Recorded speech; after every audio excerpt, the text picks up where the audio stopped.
आपको क्या क्या ठोकना है ठीक से ठोकेंगे। आप बहस आपस में करेंगे। एलओपी को माफी मांगनी चाहिए, अपने शब्दों को वापस लेना चाहिए। बजट सत्र के दूसरे चरण में आज राज्यसभा में नई शिक्षा नीति पर चर्चा चल रही थी। डिप्टी स्पीकर ने कांग्रेस नेता दिग्विजय सिंह को बोलने का मौका दिया, लेकिन दिग्विजय सिंह के बोलने से पहले ही नेता प्रतिपक्ष मल्लिकार्जुन खड़गे खड़े हो गए। खड़गे बोलना चाहते थे। 1 मिनट देंगे आप? लेकिन डिप्टी स्पीकर ने खड़गे से कहा कि आपको सुबह बोलने का मौका मिल चुका है। एलओपी साहब को मैं सुबह मौका दे चुका हूं बोलने के लिए। सुबह में ऑलरेडी मैंने सबसे पहले आपको दिया था वक्त। जिस पर खड़गे ने कहा कि सुबह शिक्षा मंत्री सदन में मौजूद नहीं थे। तभी स्पीकर ने खड़गे को इशारा करते हुए बैठने को कहा, जिस पर नेता प्रतिपक्ष खड़गे भड़क गए। क्या डिक्टेटरशिप हो गया?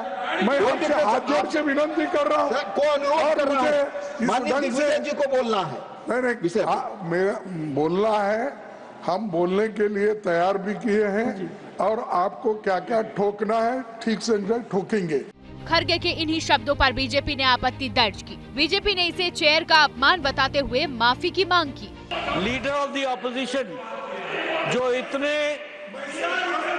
तजुर्बेकार, जिन्होंने नेतृत्व भी किया और सदस्य के रूप में भी काम किया, अभी जो उन्होंने भाषा का उपयोग किया और चेयर पर स्पर्शन किया है, यह अति निंदनीय है और वो माफी योग्य नहीं है।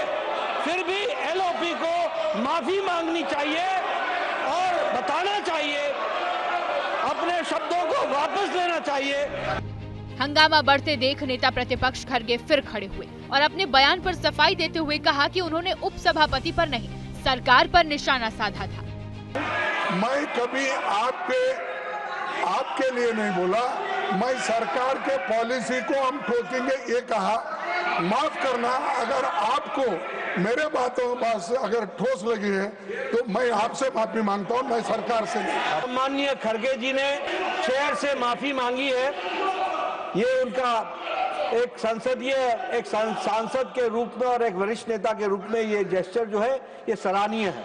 लेकिन उन्होंने जो सरकार के बारे में भी जो शब्दावली बोली है वह भी निंदनीय है और वह भी कार्रवाई से एक्सपेंड होना चाहिए। लेकिन सरकार इस मुद्दे पर फिलहाल खड़गे पर नरम नहीं दिख रही।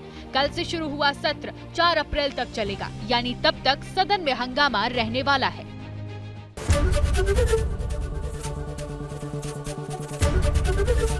एबीपी गंगा, खबर आपकी, जुबान आपकी।